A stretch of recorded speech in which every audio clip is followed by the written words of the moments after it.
just isn't gonna stop us having a bit of fun. So go and grab a cuppa, join in with the laughter with all your favourite comedy chums. They say two is company and three's a crowd, but with four you never can tell. We haven't got a clue, so we'll just assume that four's a crowd as well. Four's a crowd.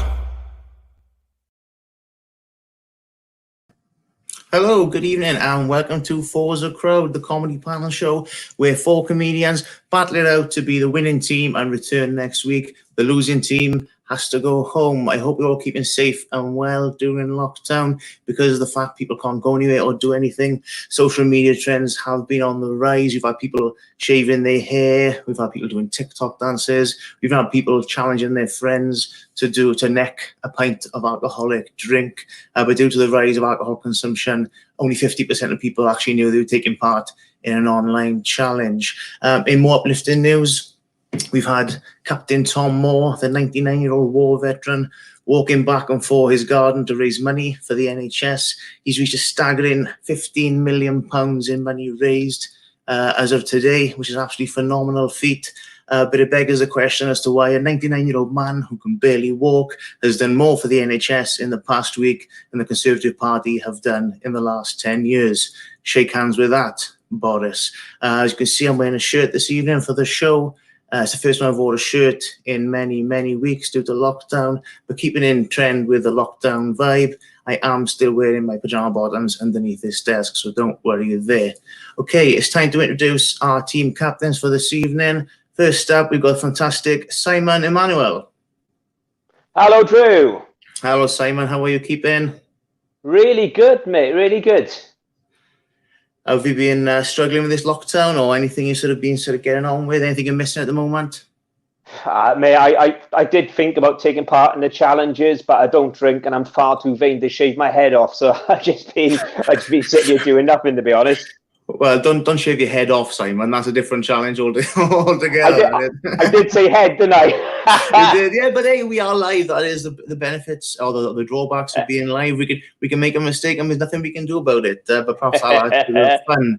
Our second regular captain on the show is Chris Choppin. But unfortunately, Chris is unable to join us this evening. He's still outside clapping for the NHS. He's got a very competitive neighbour who he doesn't get on with, and neither of them are willing to give in and stop clapping. So it could be some time yet. So I'm going to introduce now Chris's teammate for this evening, the fantastic Stefan Allen. Hello. Hey. Hello, Stefan. How's it going? And you very, very kindly got your lovely wife Eleanor to join us as well. Hello, Eleanor. How are you? I am good. How are you? Good, thank you. Is your marriage being tested to the extremities during this time, or are you getting on pretty well? I mean, you know, only as much as it usually does when you are married to a needy clown. Obviously, being a needy clown, it's a difficult time because he's like Tinkerbell. He needs applause to live, and yeah, so, it's a challenge. But, so did you step outside at 8 o'clock, Stefan, to sort of leech some of that applause from the NHS, or did you not I on that route? be allowed 1 hour of exercise a day, so I make sure that my walk happens at 8 o'clock on the clock. It's just very embarrassing that he keeps walking down the street going, thank you, at the same time. So and throwing buckets of confetti over people. Eleanor, thank you very much for stepping in at short notice. It's a huge help. Simon, would like to introduce your teammate for this week? Yes, my teammate for this week is my sister from another mister. It's Lorna Pritchard. Woo! Woo! Woo! Woo! Someone else will. It's nice to see the level of excitement we're all exhuming in front of our laptops at home, because we all stuck at home and we've got nobody to talk to and nowhere to go, and it's our little outlet for the day. Isn't it? You know, it's nice to have a chance to mingle. Exactly. How are you coping in this time, Lorna? Oh, I'm embarrassed by how well I'm coping. It just confirms all my worst fears that I'm a complete sociopath. Love it, completely love it. Very happy in my own company. Every joke I say goes down really well. We all laugh, me and the cats. Just having the best time. Just feel very relaxed, like I've never been more relaxed, really. Scary. Okay, well, thank you very much for joining us. Anyone watching at home, we're going to start to get on with the show. I like the way we formatted now. It's as if Simon and Lorna have cornered Stefan and Eleanor into the corner there. So Yes, ready to that strike was the and plan. take advantage. So our first round this evening is a quick fire round. You need to have a buzzer ready or a buzzer word ready. Simon, have you decided on your buzzer word for your team? Yeah, our buzzer sound is going to be, oh, bloody lockdown. Okay. And Stefan, Chris probably decided on your team's sound. So you have to make one up on the spot now. What's the sound for your team? I think that's a good one. It's just, oh no. Oh no. Oh no. Okay, so we'll have a bloody lockdown for Lorna and Simon, and oh no for Stefan and Ellen. Quick fire round. Go on, Lorna. Is ours too long now? The deeply competitive Slytherin in me is worried that Simon, does ours need to be slightly shorter now? Or No, you are completely right. Instead of bloody lockdown, we'll do bloody lockdown. Okay. Yeah, it's And that's only settled. if you were a coward, Lorna. You have to say it as fast as we do. Okay, fine. Okay, so quick fire round, buzz in if you think you know the answer. Let's get started with round one. Absolutely buzzing. What is the date today? Oh, no. Stefan? 16th Stefan? of April. No, Stefan, it's Thursday, the 47th of March. I am sorry, that wasn't the right answer. Question 2, true or false, sharks cannot get cancer? Lockdown. Lorna? False, but it should be true. Yeah. I don't know what, I don't know, it is true, sharks cannot get cancer, so it's currently at a hectic 0-0. Question 3. I knew I'd never seen one in a hospital. Exactly, it's very hard to get Marlboro lights underwater. They've all Question got a bald 3. head, though, haven't they? They've got what, Lorna? They've all got a bald head. Yes, that's true. Yeah, it is true. It is true. Yes. Question 3: which is longer, the A470 or the M4? Oh, lockdown. It's Stefan? it's the M4, right? I've no, I presume so. Surely. He's right. It is correct. The M4 is 3 miles longer than the A470. So 1 point for Stefan. Question 4: the average American does what 22 times a day? I'd love that. Food. Bloody lockdown. Lorna? Sing the Star Spangled Banner. Oh, it's close. It's a quite a tricky one, quite a random one. I'll give you a clue. It's to do with food. Consume hamburgers. Oh, I'm gonna give that one to you, Lorna. It was actually open their fridge. Ah. Question 5: what are the national animals of Scotland, England, and Wales? Oh no. So Eleanor. it's for Scotland, the lion for England, and the dragon for Wales. Correct. But when you shout Knowledge. when you shout out your buzzer, Eleanor, I just think you don't know the answer and you're getting upset. You're like, oh no. So I win it afterwards. Question 6: which Welsh poet insisted we do not go gently into the night? Lockdown. Stefan. It is Dylan Thomas. Diane, Dylan Thomas. And the last question of the absolutely buzzing quickfire round: where would you find your orbital bone? Oh no. The eye. The eye, correct. Oh, as a storm. I think we need Chris to not turn up every week. I think it's the Ellen. Fantastic contribution. So Swansea at the end, Moody over there. I have always said the main strength of Chris Chopping, the best thing he can contribute to any situation is staying at home. so the scores at the end of round 1 are Chris's team 4, Simon's team 1. We can do it. Do you know, during that last round, I think Stefan and Eleanor's neighbours must have just thought there was a series of unfortunate events happening every 4 seconds. Oh no! Oh no! Yeah, lots of bookshelves falling off the wall. And, okay, round 2 is a round looking at humorous stories about pigs from history. Why pigs? Well, why not? But are the stories true? I'll put the first story to Lorna and Simon's team, as you're currently bringing up the rear. In 1445, in France, a mother pig and her piglets ate killed and ate a farmer. The mother pig was tried and hanged for the crime, but the piglets were let off because they were too young to understand what they were doing. It's a funny story. It's a random story, but is it a true story? Oh, interesting, because pigs they've got the intelligence of 3-year-olds. So I think it's a bit iffy that the mother would get tried because it's still got the intelligence of a 3-year-old. Well, would they have known that in 1440 something?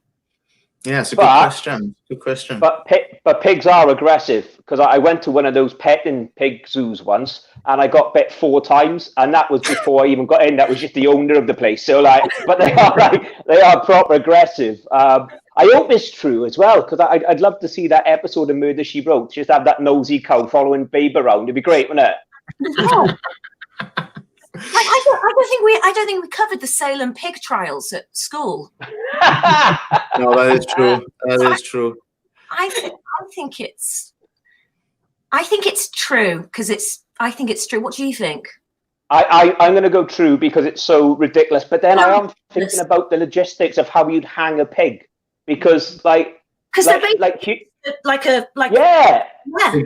Yeah, humans have got it'd be like trying to, I don't know. Let's go true. Punching a punch bag, wouldn't it? Be trying to hang that. Curly tail. Oh, let's change. Let's go false. Final answer. You're the captain, sir. You do what you want. Let's go false. False. The answer is true. You're a terrible captain, man. It was pre-guillotine in France, so hanging was still the capital punishment for pigs.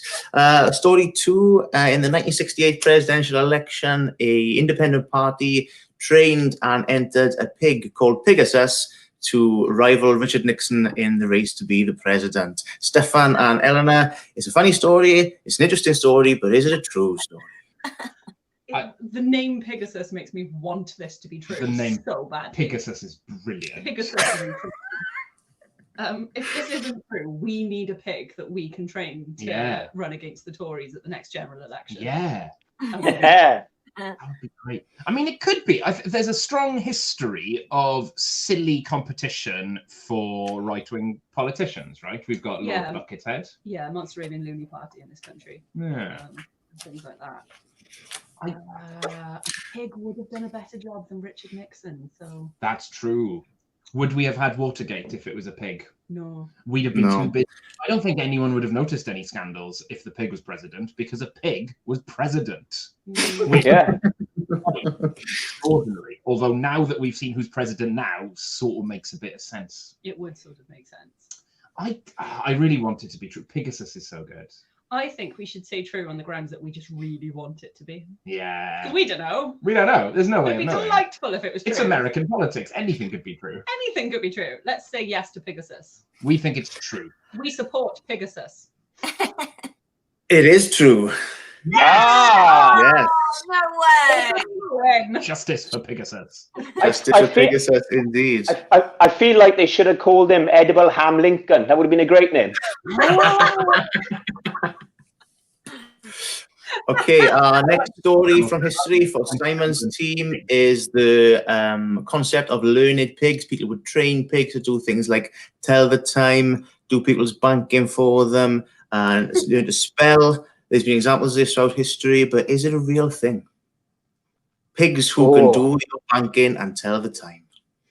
Pigs that can do banking and tell the time. It's not together. Maybe separately. In the city all the time. It's like the sort of thing people say about politicians.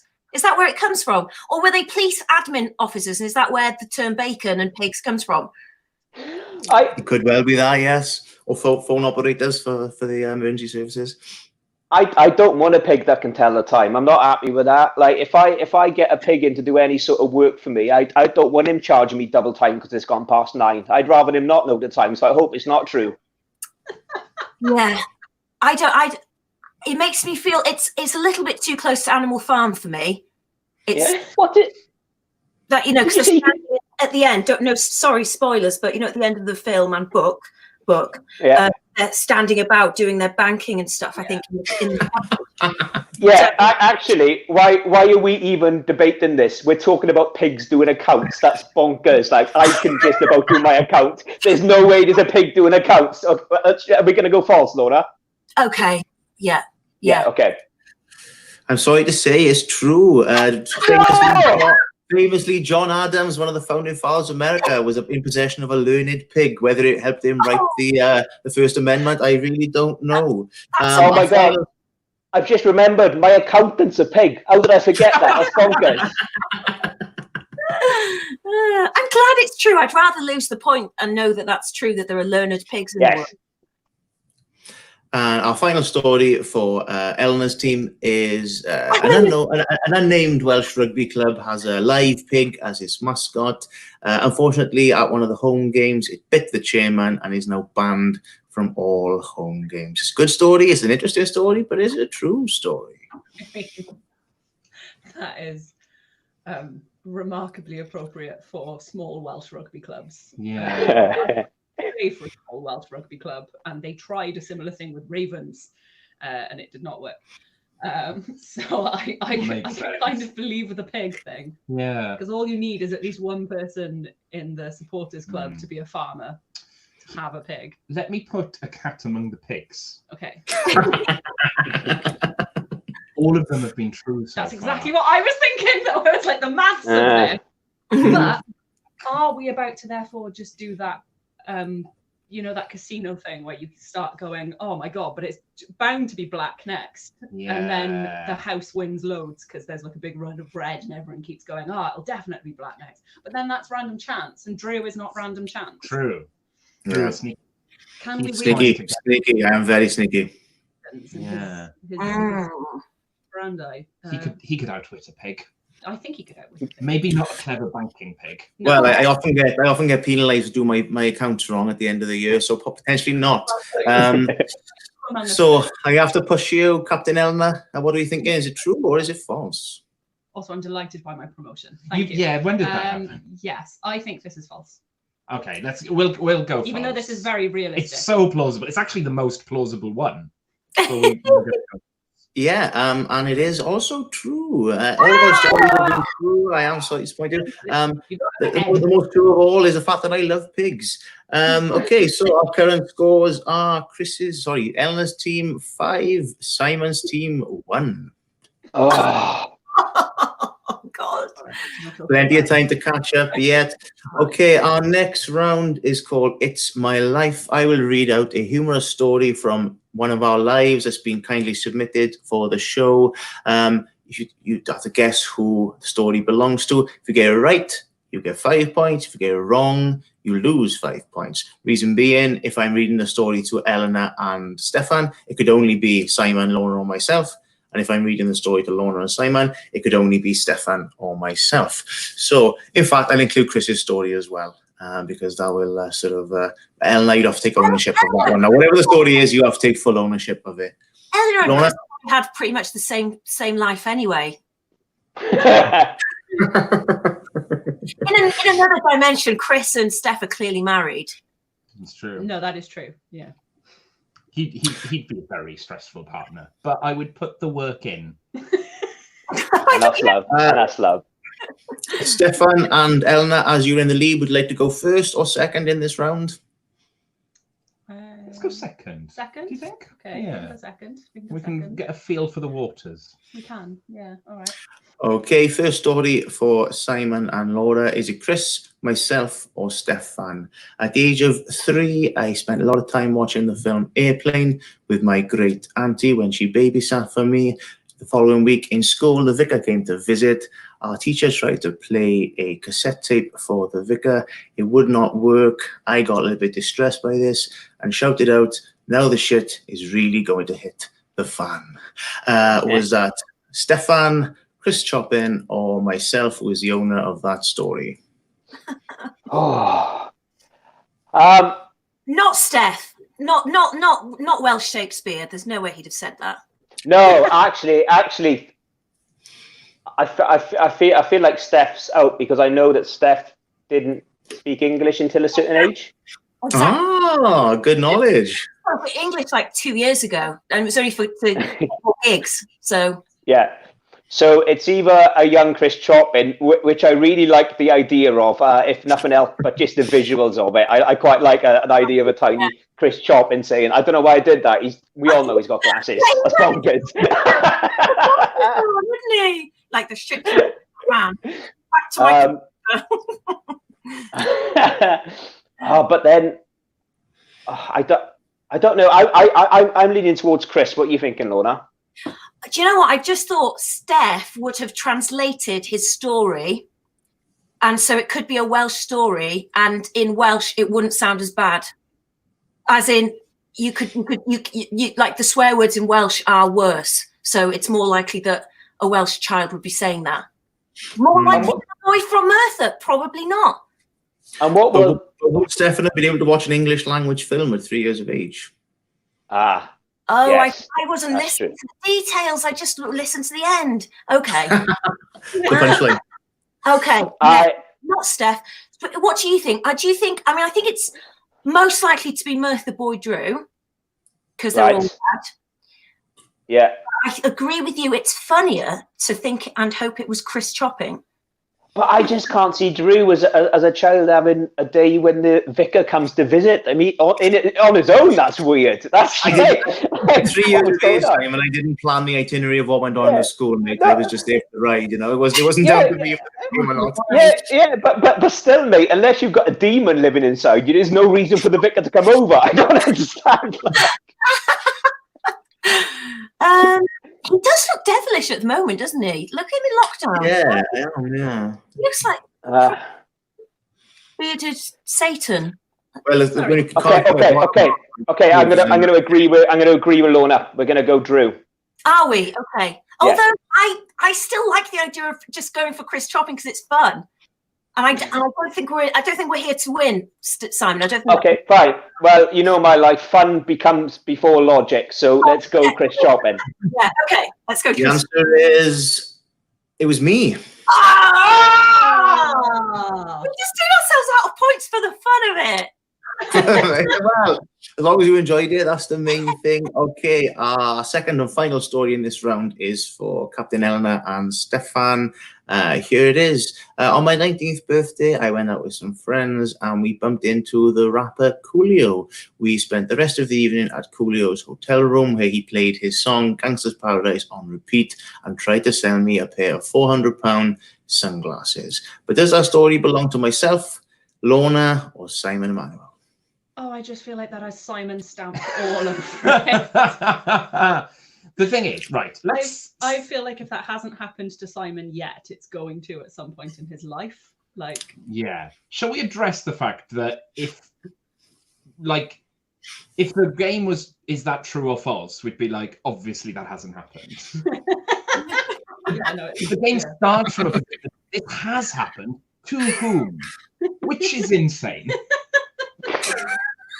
So, is it possible that one of these three people saw a man who was really into Coolio, played his music a lot, that person was so impaired by substances that they woke up the following morning going, all I remember is a man playing me Gangsta's Paradise, I've lost 400 quid, I've got these sunglasses I don't remember buying, and pieced together a version of the event.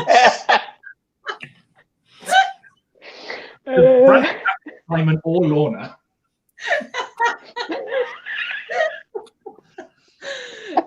It's true. So what are we thinking? Like classy, cool, like showbiz circles. So does that include Coolio or does that exclude Coolio? That's exactly what I was hoping you'd finish the sentence. Lorna's out of Coolio's league. Right, yes, that's a fair point. So what are we thinking? Sorry, which birthday was this? Did they say 19th 19th birthday? Running into Coolio. And I think Drew, Simon, and Lorna are all kind of roughly of my generation, which means I think there's probably a year between myself, Lorna, and Simon maximum. So I'm the youngest or not. Century here. You know, when we were allowed to go outdoors and things, the past. So Paradise would have been about 10 years old. Yeah. I can imagine Coolio being the sort of person who can't let it drop. Yeah. I met Simon Bodger once. He was exactly that sort of person. Okay. Shall we say, I don't know. I'm still leaning Simon. I'm leaning Simon, I think. Leaning Simon? Yeah. I think Simon. I think it's going to happen to him if it hasn't yet. So let's go Simon. We'll go Simon. It is Simon. Yes. Yeah, and it was actually Coolio. He'd been gigging in Swansea, and I bumped into him after, and we had a party. It was fantastic. I really didn't think it was me because it was like a pretty racist assumption. It was just like, oh, it was a black guy, and someone off the phone just thought it was probably. I want to point out that I have known Simon for about 9 years, and I have never heard that story. If that had happened to me, that would be the first thing you'd learn about. in job interviews and everything. Okay, so at the end of that round, our scores stand at Eleanor's team 10 points, Simon's team -4 points. But it's all to play for. It's all to play for. Our penultimate round this evening, round 4, is called What Should Idris Do Next? Idris Elba is often pushed forward for acting roles such as the next James Bond or the next Doctor Who, but I think he's a bit more talented than that. He can do more than acting. He can do anything he wants. He's Idris Elba. So put it to you guys. What should Idris Elba do next? Simon's team, you are currently in second place, so you can go first in this round. 5 points up for grab for the team who has the best answer. What could Idris do next? And is this one story each, Drew, yeah? Yeah, we'll go for one story each. Yeah, we got time. Okay. I feel like, you know, like how social media is making people dislike themselves a lot more, not like the way they look. I don't know if you know this, but this is a fact, but a lot of people now don't like the lower part of their arms. You can go to Turkey to get a lower arm replacement for about £2,000. But what I think Idris Elba should do is open a shop in Swansea where you can get this done and call it Idris's Elbows. And what you go in there, he gives you a new elbow, and then because he's so bloody handsome, he just power necks everyone. And for me, that would be the best day ever. Economically speaking, would Swansea be the best location for this new shop? Has Swansea got a particularly bad forearm population? Mate, a lot of elbows in Swansea just look like an upset rhino. They're awful, terrible.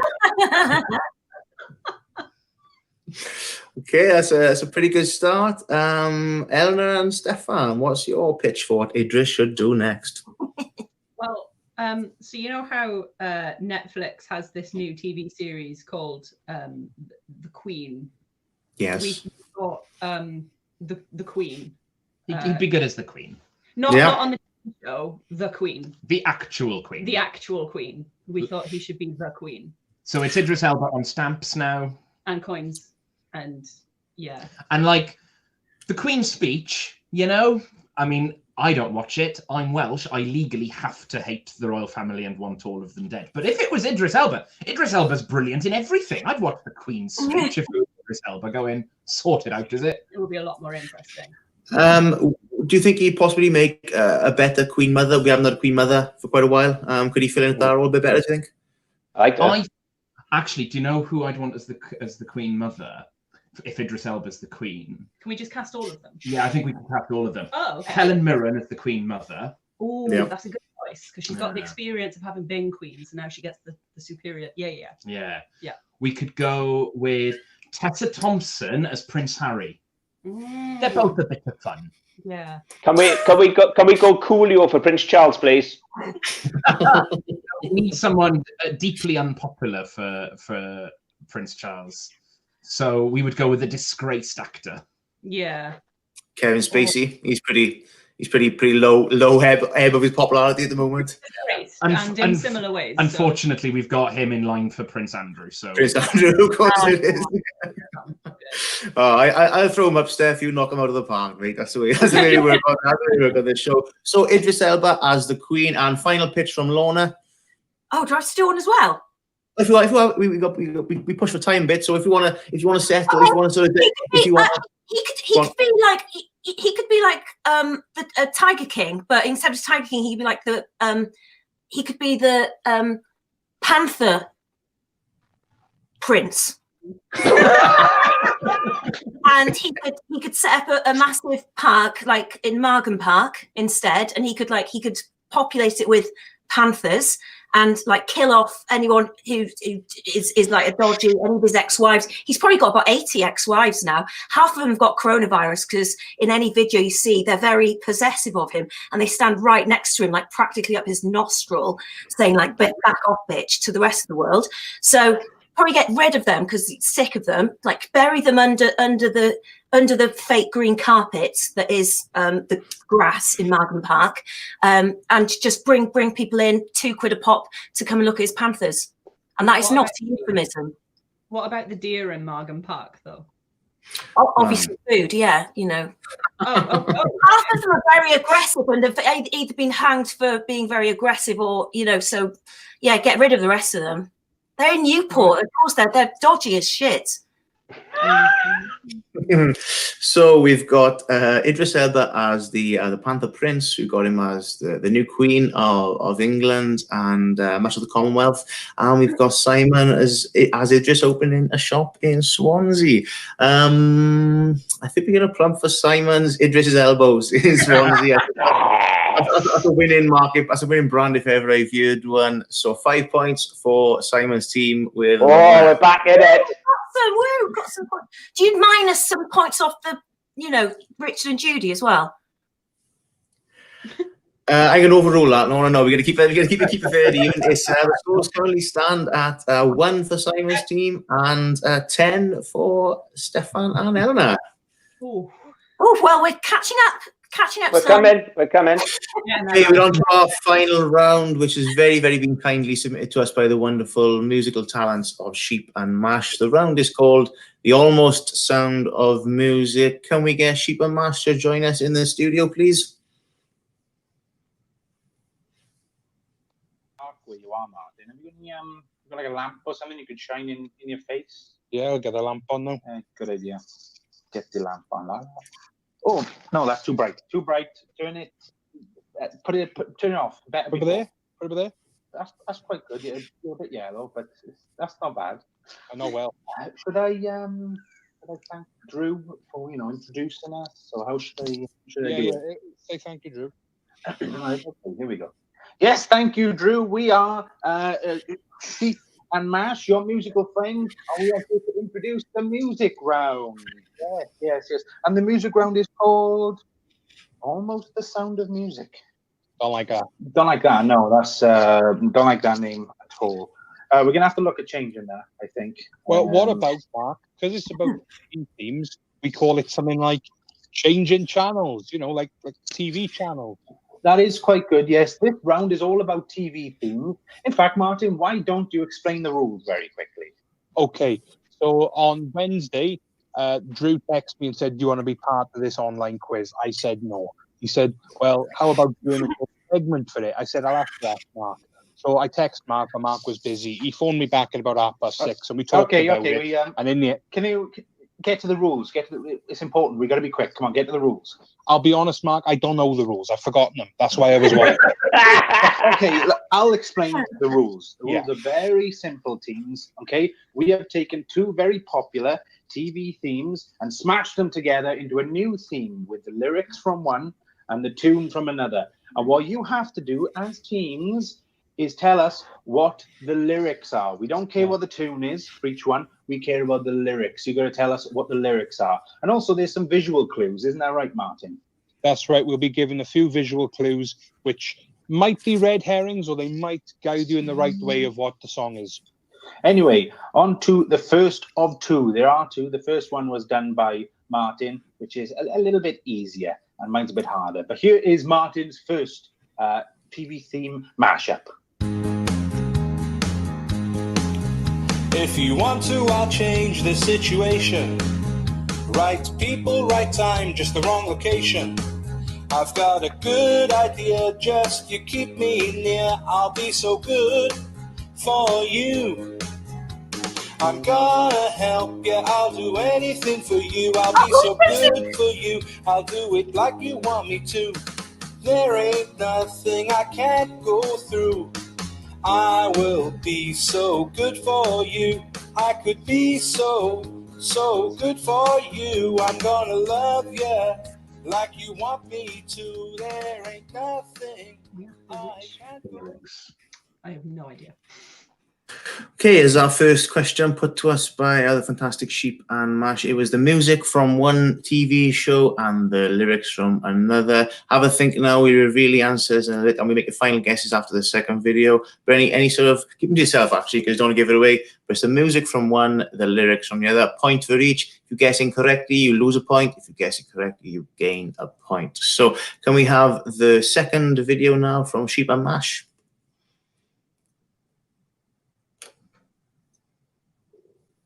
Yes, that was Martin's theme, and here is mine, which is a little bit harder.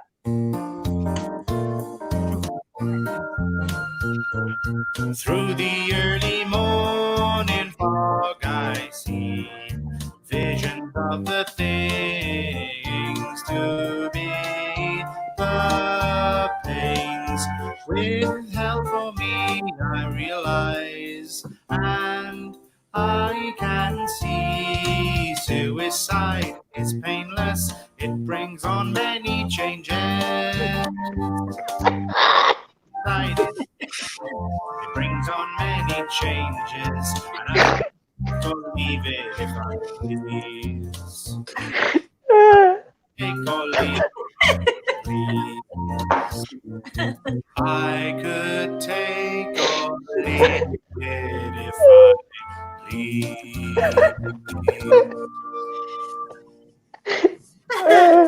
Okay, so the visual clues link to the lyrics of the song and the music. You might be able to guess the music. Any confident guesses so far, Simon? What are you thinking for song one? From song. Well, I mean, I know what the music was in song one. It was Only Fools and Horses, wasn't it? Correct. The music for that, I think, was Only Fools and Horses. We'll bank that one because you're currently in the rear. We'll bank that one for you. I don't know what the lyrics were though. Alona, any idea? Oh, I know. I wasn't really listening to them again properly. I was listening. I was enjoying the music. Yeah. The picture in the background. The picture in the background was a clue for the lyrics. Who was the picture in the background? This is theirs, isn't it? Sorry. I don't think I noticed a picture. Did you? It was a man dressed up as a woman in the background. Oh, very famous comedian. Yeah. Oh, was it that quiz show? Lily Savage. Oh, good guess. Good guess. That's a good. I feel like that's a very Sheep and Mash thing to do. But it was something about location, wasn't it, and a map and coming together in Crossroads. So I thought maybe it'd be Crossroads. Did I mishear that? What was it? Who was the Australian show host that was Dane Edna? Oh yeah, Dane Edna. But did she have a television show with a theme tune? You did. Can we steal?